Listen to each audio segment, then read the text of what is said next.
Très cher développeur C#, je te souhaite la bienvenue dans cette vidéo tutoriel où je vais te montrer comment mettre ton application ASP.NET sur Azure facilement, comment gérer la notion d'environnement et également comment ajouter un nom de domaine personnalisé avec un certificat SSL auto-managé. Bref, un joli programme. Avant toute chose, si tu aimes ce que je fais et que tu veux soutenir ma chaîne, n'hésite pas à t'abonner, à lâcher ton pouce bleu sous cette vidéo. Tu peux aussi activer les notifs pour être directement prévenu. Ton abonnement et ton pouce bleu aident beaucoup ma chaîne à être mieux référencée. Je te remercie de ton soutien. Et si tu veux plus de formations ou de vidéos autour des technos.net, rends-toi sur ma plateforme de e-learning, htslearning.com. Alors, dans cette vidéo, le programme va être dense. Je vais partir d'une application ASP.NET. Donc, je vais créer tout d'abord un dossier ici que je vais appeler mon site. Dans ce dossier, je vais ouvrir un terminal et je vais donc créer une appli .NET New MVC. Bon, je fais du MVC, mais en bref, on s'en fout un petit peu du type d'application. Il faut simplement que ce soit une application ASP.NET. J'aurais aussi pu faire une API, mais là, avec une vue, au moins, je vais pouvoir faire quelques expérimentations. Je vais ouvrir cela avec Visual Studio 2022 et on va voir comment le mettre sur Azure, comment gérer les paramètres, le nom de domaine personnalisé et tout ça, pas d'inquiétude. Donc le but ici, ça va être d'être capable de faire en sorte que ce site qui se trouve dans mon Visual Studio puisse être installé sur Azure. Alors on peut le faire de plusieurs façons. Moi je vais faire la version simple. Je vais utiliser les outils de Visual Studio qui me permettent de publier mon site sur Azure. Alors ce n'est pas la meilleure façon de faire pour une simple et bonne raison, c'est que ça repose sur un processus manuel et la compilation sur le poste d'un développeur. Ce qui est contre les bonnes pratiques en termes de déploiement de sites et d'applications web. Tout simplement parce qu'en fait, si on suit la philosophie DevOps, on va s'imposer de compiler notre application et de faire en sorte que tout ça soit fait sur un environnement qui soit neutre pour ne pas qu'on ait de dépendance du système ou autre et que tout ça puisse être envoyé par le biais de processus automatisés. Moi ici, je vais aller à l'essentiel en le faisant depuis VS 2022, mais je t'invite à creuser la voie comment le faire de façon automatisée, par exemple avec un outil comme Azure DevOps. Si le sujet t'intéresse d'ailleurs, j'ai une formation sur les pipelines Azure DevOps disponible sur ma plateforme. Quand bien même je ne fais pas cet exercice en particulier, tu peux l'adapter pour faire cela, c'est assez simple. Alors, c'est relativement simple de publier sur Azure à partir de Visual Studio. Je vais faire un clic droit sur mon application et publier. Et donc ici, ce que je vais faire, c'est que je vais directement publier sur Azure. Donc pour publier mon site sur Azure, je peux faire tout depuis Visual Studio. C'est relativement simple, je n'ai pas besoin de passer par le portail. Je vais donc choisir ici la cible comme étant Azure. Après, je choisis si je veux du Windows ou du Linux. Ça n'a pas vraiment d'importance, je vais rester sous Windows dans mon cas. Et donc là, ici, je vais choisir mon compte Microsoft et l'abonnement sur lequel je vais créer le App Service Plan, donc le serveur grosso modo, et le App Service, l'application qui va être installée sur le serveur. Donc moi ici je n'ai aucune instance disponible, mais je peux cliquer sur créer une nouvelle instance, ce qui va me permettre d'avoir un wizard me permettant depuis Visual Studio de créer directement les ressources Azure. Alors on pourrait passer par le portail Azure, il y a beaucoup plus d'étapes et de personnalisation. Pour le faire, moi ici, vu qu'on n'a pas de gros besoins, on va simplement passer par le gestionnaire qui est inclus dans Visual Studio. Donc je vais appeler ça comme mon site YouTube. Et en fait, ici, je rappelle de nouveau l'abonnement, je choisis le groupe de ressources, donc moi j'ai un groupe de ressources qui s'appelle YouTube, et j'ai un plan d'hébergement ici qui m'a été automatiquement proposé, qui se trouve donc en centrale US et de type S1. Je peux cliquer sur Nouveau, qui va me permettre de créer un plan d'hébergement, donc un serveur sur mesure. Donc ici, je vais l'appeler par exemple mon site serveur. Je vais non pas le mettre en centrale US parce que c'est relativement loin de moi, mais je vais le mettre en West Europe. Et là, après, je peux choisir le type d'éléments que je préfère. Donc, en fait, il y a pas mal de choses qui sont masquées ici par le biais des assistants de Visual Studio qu'on peut retrouver sur le portail. Donc, moi, je vais partir en P1 V2, Premium 1 V2. Je vais faire OK et donc, ça va me créer cette nouvelle ressource. Donc, si je vais sur Azure, dans YouTube, comme vous le voyez ici, je n'ai aucun élément. Si je fais refresh, je n'ai aucune ressource dans ce groupe en particulier. Donc je vais demander de le créer. Donc Visual Studio en fait va faire des appels pour moi pour créer le serveur me permettant d'héberger mon app service. En fait, ce qui est bien avec VS 2022, c'est que vous avez tout directement dans l'application sans avoir besoin de connaître comment fonctionne le portail et ça vous permet de gagner un petit peu de temps. Après, tout ça peut se préparer en amont. Donc vous préparez tout directement sur Azure, vous créez votre app service et votre App Service Plan, et une fois que tout est prêt, vous pouvez venir le câbler avec Visual Studio pour ne pas être ennuyé. Donc moi je laisse VS le faire, on se retrouve quand il a fini. Donc là, je vois que Visual Studio a fini son travail, je retrouve donc ici le nom de mon groupe de ressources sur Azure, et je vois mon site, et là ici j'ai emplacement de déploiement, je n'en ai pas, on y reviendra un petit peu plus tard sur cette notion d'emplacement de déploiement. Donc là j'ai mon site YouTube, je peux faire terminer, alors je peux également cocher déployer en tant que package zip si ça me fait plaisir pour éviter d'avoir X transferts réseau en même temps, mais là je vais faire simplement terminer, et ça va me créer donc le profil de publication pour publier sur Azure. Donc, petite spécificité, ici je suis en .NET 7. Cependant, c'est que Azure aujourd'hui ne supporte .NET 7 qu'en preview au moment du tournage de cette vidéo, et donc je ne peux pas choisir ici le mode de déploiement comme étant dépendant du framework, je suis obligé d'être en mode autonome, car en effet il faut que le framework soit impacté avec mon application. Ici le runtime cible a été automatiquement défini sur WinX86, si je veux le passer en 64 bits, j'ai un petit panneau attention ici qui me dit qu'en fait l'instance d'Azure App Service qui a été créée ne gère que du x86. Alors pourquoi? Eh bien simplement parce que j'ai choisi du P1V2, comme vous vous en souvenez, qui n'a que 3.5 Go de mémoire, donc qui est forcément limité, et c'est pour ça qu'on tourne en x86 et non pas en x64, pour être le plus économe possible sur le peu de mémoire qui est mis à disposition. Donc je vais la laisser en x86 dans le cas de ce profil en particulier, et donc bien spécifié ici en autonome. Donc maintenant en fait tout est prêt, j'ai juste à cliquer sur le bouton publier. Avant ça, si je retourne sur YouTube et que j'actualise ici mon groupe de ressources, on voit ici que j'ai mon app service et mon app service plan. Si je clique sur mon app service qui est là, je vais donc avoir accès à mon application qui est sur YouTube, qui fonctionne, mais qui ne contient rien dedans aujourd'hui. C'est-à-dire que c'est les fichiers par défaut. Je retrouve donc ici le lien en cliquant dessus. Je vais arriver sur l'application par défaut qui a été ajoutée dans mon app service pour prouver qu'elle fonctionne bien, le temps que le site se mette en chargement. Et donc vous voyez ici que mon application fonctionne et attend mon contenu pour gérer ce que je vais avoir dedans. Donc maintenant, dans Visual Studio, je vais cliquer sur publier et je vais attendre que Visual Studio me fasse la publication de mon application sur Azure. Donc comme on peut le voir, Visual Studio a terminé la publication, ce qui était un peu plus long parce que j'avais tout le framework à déployer également. Ici, si je vais sur mon site YouTube, que je clique cette fois-ci sur le lien, qui va donc m'ouvrir le site dans un nouvel onglet, cette fois-ci j'arrive bien sur mon site, mon application ASP.NET. Donc comme vous le voyez en fait, en quelques clics, je publie mon application sur Azure. Cette fois-ci, par contre, c'est une solution qui est production ready. Parce qu'en fait, le app service d'Azure est pensé pour faire fonctionner des applications en production sur Azure. Donc vous avez là, on va dire, un workflow pour un site personnel ou quelque chose dont vous avez besoin en termes d'hébergement de site qui est prêt pour de la production car vous avez déjà tous les outils. Cependant, il manque quand même quelques petites choses et je vais vous montrer comment ça fonctionne dans la suite de cette vidéo. La première chose, ça va être la notion de la configuration. En fait, si vous avez fait un peu d'ASP.NET, vous savez qu'on a le fichier appsettings.json qui contient la configuration.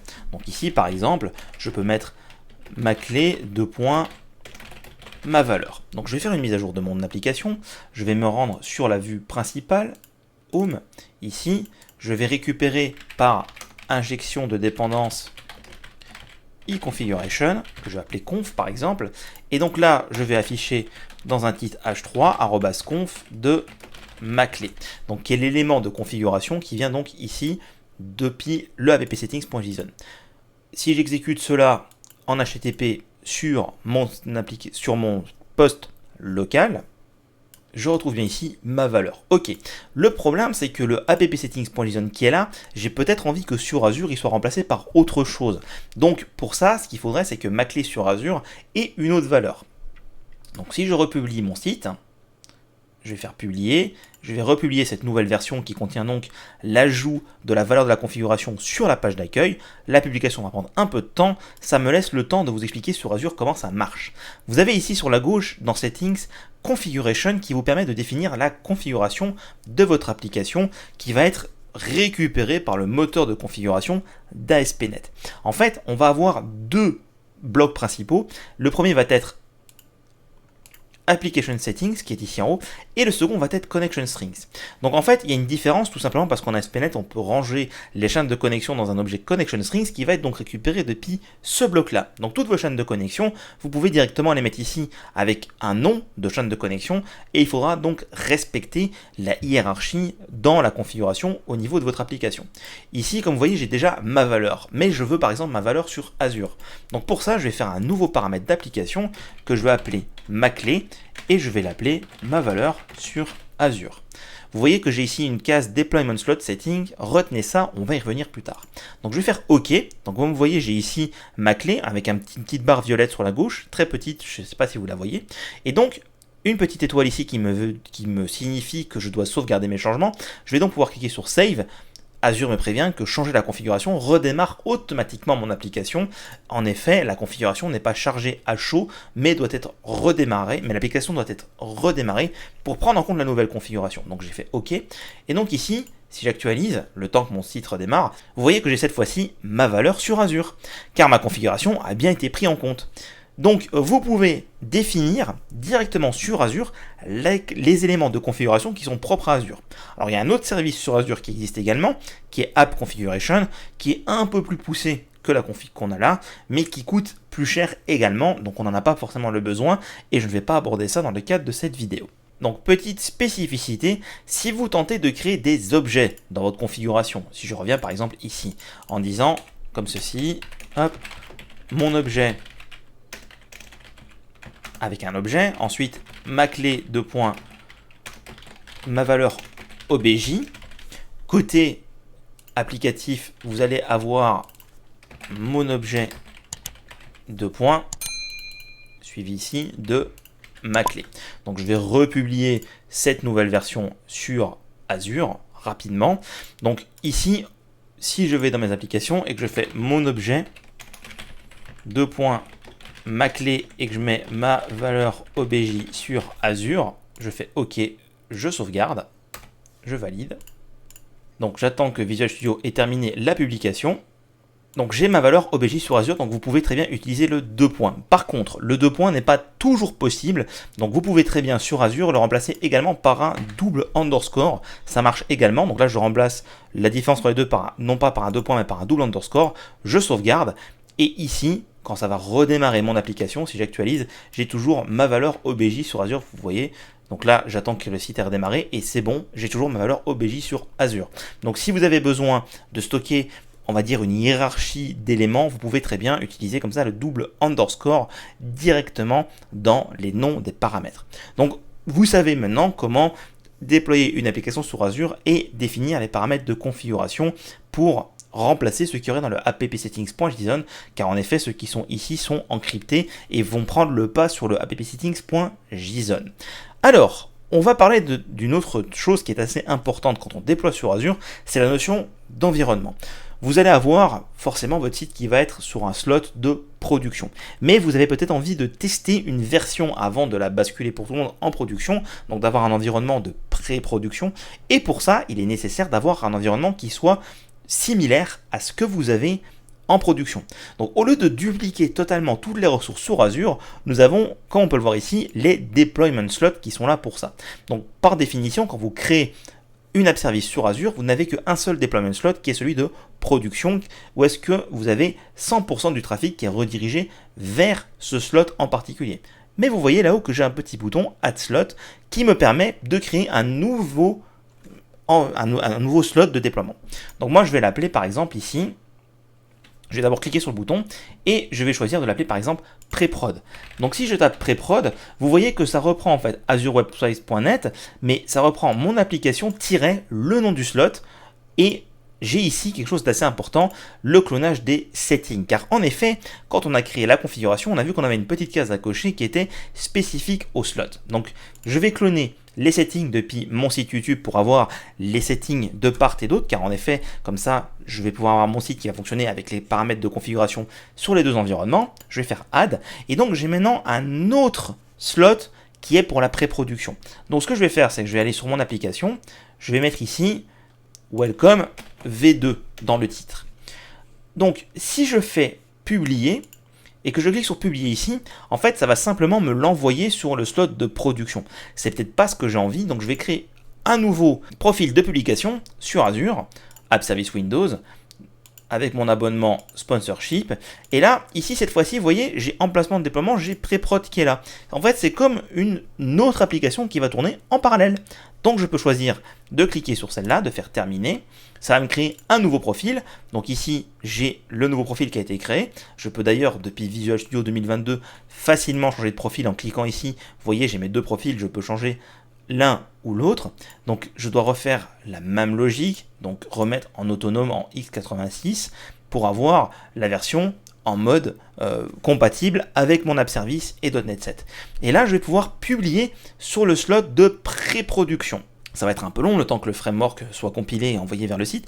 Vous allez peut-être vous poser la question, ok, mais à quoi ça sert d'avoir ce slot-là s'il y a personne, si je vais ici, j'ai 0% du trafic qui est redirigé vers la pré-prod. Alors déjà, plusieurs choses. La première, c'est que ça va vous permettre de tester votre application déployée sur Azure. Si ici, je clique sur mon site YouTube en pré-prod, j'ai une URL qui est dédiée, sur laquelle je peux naviguer, qui va me permettre de tester la nouvelle version de mon site sans avoir d'impact sur la version en production. Donc je le déploie là, je suis dans le même environnement Azure, les mêmes choses sont, tout est similaire, et je peux tester ma version de pré-production. J'ai pas de problème. Ensuite, si je considère bien que mes tests sont fructueux, je peux ici très bien décider de faire 50-50, c'est-à-dire d'envoyer un visiteur sur deux sur cette nouvelle version, cette nouvelle plateforme, pour voir si les visiteurs sont OK avec les nouvelles features que j'ai fait. Bon, bien sûr, ça présuppose plusieurs choses. Ça présuppose que la pré-prod est branchée sur la même base que la production pour que tout le monde retrouve ses comptes utilisateurs, ainsi de suite. Ça nécessite également que j'ai mis en place tout un ensemble de mécanismes de monitoring pour voir les feedbacks des users, leur utilisation et tout ça. Mais je peux très bien choisir de rerouter une partie de mes utilisateurs vers la pré-prod pour voir comment ils se comportent. Donc là, Visual Studio vient de terminer le déploiement, j'ai l'onglet qui s'est ouvert, et donc là, vous voyez, j'ai Welcome V2 sur la pré-prod, et si je duplique l'URL et que j'enlève pré-prod, je suis en Welcome classique. Donc V2 en pré-prod et Welcome en classique. Donc comme vous l'avez vu, vous pouvez tester en parallèle votre application, la nouvelle en pré-prod, et votre application en production, continuer à la tourner et à faire sa vie. Ok, vous pouvez également rerouter une partie du trafic si vous en avez besoin. Et maintenant, ce qu'on peut faire, c'est que si je vais sur Deployment Slot, j'ai cette petite bouton ici qui s'appelle Swap. Ce qui va me permettre en fait de faire l'interversion de mes deux slots.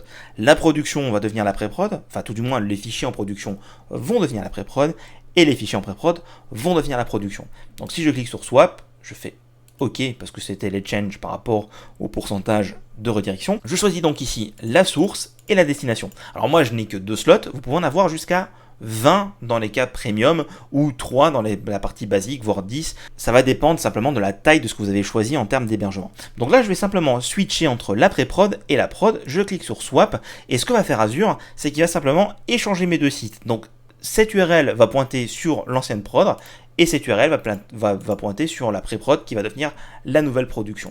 Donc le temps que le swap se fasse, ça me permet de faire les échanges, mais ça va également me permettre d'aborder la notion de la configuration. Car en effet, si vous souhaitez avoir une pré-production qui est la nouvelle version de production, vous allez avoir des paramètres qui sont totalement similaires à la production. Donc là-dessus, il n'y a pas tellement la question ne se pose pas. Par contre, si vous souhaitez avoir une pré-production qui tape sur une base de pré-prod, donc en gros, où est-ce que les utilisateurs de la production ne peuvent pas utiliser la pré-production parce que ce n'est pas la même base utilisateur, en fait, vous allez avoir typiquement des paramètres qui sont dédiés à cet environnement en pré-production. C'est exactement le but de la fameuse case à cocher. En fait, quand on a créé un paramètre dans la configuration, on avait la possibilité de cocher la case Configuration Slot Settings qui m'indiquait tout simplement que ce paramètre de configuration ne devait pas être interverti quand je faisais l'échange des slots. Bon, je vais vous montrer ça en pratique pour que ce soit plus clair. Ici, le swap, c'est bien fait. Si j'actualise la pré-prod, vous voyez que je n'ai plus le V2, et si j'actualise la prod, j'ai le V2. Donc j'ai interverti les deux versions. Ça me permet d'être un peu plus flexible. Maintenant, pour revenir à cette histoire de configuration, si je clique sur configuration, ici, je suis donc sur le site de prod. Vous voyez, j'ai ma clé, je peux aller l'éditer et dire qu'il s'agit d'un Deployment Slot Setting. Donc là, j'ai ma valeur sur Azure OK.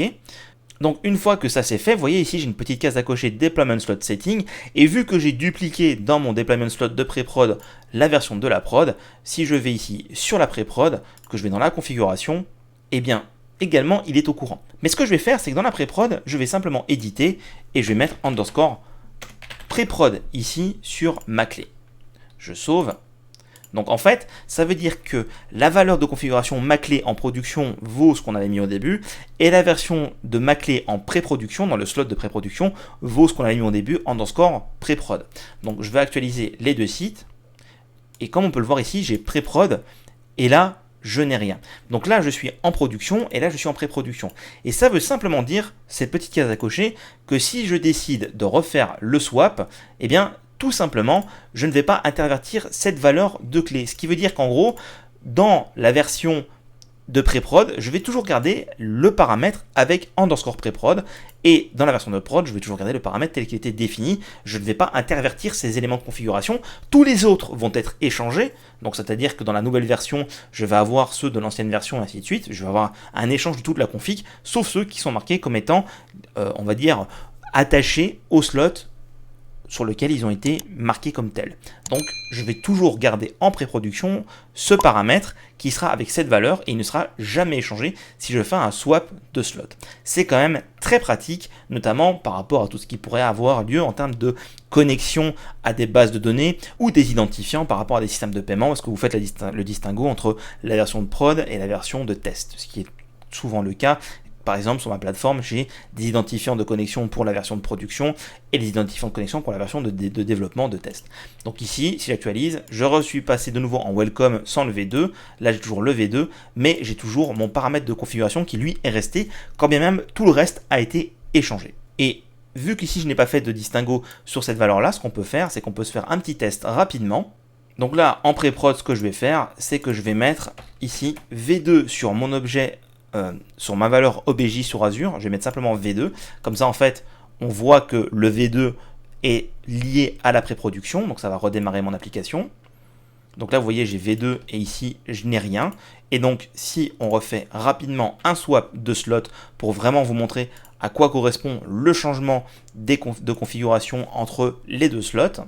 Donc là, le swap a été effectué. Si j'actualise les deux sites, eh bien, on voit ici que j'ai underscore V2 sur la production et rien sur la partie pré-prod. Alors bien sûr, j'ai gardé le pré-prod ici sur mon objet de configuration pré-prod, mais je n'ai plus le V2 sur cet élément de configuration-là qui lui a été switché sur la version de prod. Donc en fait, cette case à cocher va simplement dire que lorsque tu fais un swap, ne change pas la valeur de cet élément de configuration, garde-le lié à ce slot en particulier. Fonctionnalité extrêmement pratique pour gérer plusieurs environnements au sein d'un seul app service. On a vu pas mal de choses dans cette vidéo. Dernière chose que je voulais te montrer sur les Azure App Service pour que tu sois prêt au cas où tu souhaites utiliser Azure pour mettre ton application en production, c'est forcément les domaines personnalisés. Par défaut, comme tu l'as vu, on a mon site.azurewebsite.net, ce qui peut être largement suffisant pour certains besoins, mais qui ne fait pas très pro si tu as un nom de domaine personnalisé. Bien heureusement, Azure te permet de personnaliser ton nom de domaine. Pour ça, on va cliquer sur le bouton ici Add Custom Domain, qui va ouvrir ici le domaine qu'on veut ajouter. Donc moi, par exemple, je vais faire rapidement un test. Je vais faire simplement chrisfreelance.fr. Donc qui est un nom de domaine qui m'appartient auprès de One&One. Donc j'ai ouvert ici dans un autre onglet Yonos en fait, qui me permet de configurer ce nom de domaine. En cliquant sur valider, Azure va simplement me dire ok, alors je vais vérifier que ce domaine t'appartient bien et pour ça tu vas être obligé de mettre des informations DNS. Donc j'en ai deux à mettre ici. Le premier c'est de mettre un enregistrement de type TXT qui s'appelle ASUID avec cette valeur. Je vais la copier ici. Donc si je vais après sur One&One, que je vais ici, que je fais DNS, je peux ajouter un enregistrement de type TXT, donc ASUID, et je mets la valeur qu'Azure m'a demandé. Le deuxième nom de domaine, c'est de mettre sur un enregistrement de type A avec arrobase l'IP qui est dédié à mon app service. Comme on le voit ici, j'ai une IP dédiée. Donc je vais faire ajouter un enregistrement de type A avec arrobase avec l'IP qui m'a été fournie. Donc ici, bien sûr, il y a des conflits avec la version précédente que je vais bien sûr résoudre dans le cadre de cette vidéo, mais après je vais revenir en arrière. Et donc, une fois que j'ai fait tout ça côté gestionnaire de DNS, donc moi c'est One&One, mais vous pouvez choisir n'importe lequel, vous cliquez sur Validate, et Azure va interroger le DNS et valider que c'est bien votre domaine. Vous cliquez sur Add Custom Domain, ce qui va dire simplement Azure, ajoute-moi ce nom de domaine à cette application-là. Et une fois que ça c'est fait, en fait, que Azure a terminé, si je tape chris-freelance.fr, là, moi, j'ai une erreur par rapport à mon antivirus parce que je n'ai pas de certificat SSL. Donc, je vais simplement dire que je veux accéder quand même à la page et j'arrive sur la production de mon site. Alors, bien sûr, j'ai un HTTPS qui est foireux, tout simplement parce que ce n'est pas le bon. Je vais vous montrer rapidement après comment vous pouvez faire pour mettre l'HTTPS. Mais vous avez vu comment vous pouvez facilement enregistrer votre nom de domaine avec votre app service sur Azure. C'est vraiment pas compliqué, juste une validation DNS à faire. Donc une fois que ça c'est fait, si je fais refresh, je vois ici que j'ai mon nom de domaine en mode not secure et je peux faire un binding SSL pour ajouter un certificat à ce nom de domaine. En cliquant ici sur add binding, en fait, il va me dire pour ce nom de domaine, est-ce que tu veux faire un upload d'un certificat que tu as déjà acheté, donc le fichier .pfx, ou importer via l'App Service Certificate, et si je clique sur import, il me demande d'aller chercher un certificat, mais moi je n'en ai pas. Donc il existe pour le web un système ultra sympathique qui s'appelle Let's Encrypt, qui vous fournit des certificats SSL gratuitement, mais qui expire très rapidement au bout de 3 mois. Et avant, avec Azure, on est obligé d'avoir un système de robots et ainsi de suite qui faisait le renouvellement pour vous. Maintenant, c'est extrêmement simple. Je vais cliquer ici sur TLS et SSL Settings. Je vais aller dans Private Key Certificates et je vais cliquer sur Create App Service Manage Certificate. Donc, je veux créer un certificat SSL qui est managé par l'App Service, donc automatiquement renouvelé par Azure. En cliquant sur ce bouton, il me demande de choisir le domaine que je veux sécuriser. Donc moi ici, je n'en ai qu'un seul. C'est par rapport à mon nom de domaine qui est personnalisé. Je clique sur Create et Azure va simplement me créer un certificat SSL qui sera valide, reconnu par les autorités et qui va me permettre après de le gérer directement dans mon application. Donc ça prend un peu de temps à faire. Ici, Azure m'a bien créé mon certificat. Si je fais refresh, je le vois ici dans ma liste, donc qui est liée à mon nom de domaine. Une date d'expiration qui a été définie de 6 mois par rapport à la date de génération. Mais vu que c'est géré automatiquement par Azure, le renouvellement se fera de façon automatique tant que je loue l'app service chez eux. Une fois que j'ai mon certificat qui a été émis, je vais dans Custom Domain. Je vais dans un Add Binding ici sur le certificat. Donc là, je peux aller choisir le certificat qu'Azure m'a généré. Et après, j'ai deux types de façons de gérer le certificat. Soit je le fais par rapport au nom de domaine, soit je le fais par rapport à l'IP sur laquelle mon app service a été faite. On peut en avoir qu'un seul qui est basé sur l'IP. Donc moi, je vais choisir IP based. Et ça nécessite que vous avez un A-record dans votre nom de domaine qui pointe vers cet IP-là. Moi, tout est bon. Je peux faire le Add Binding.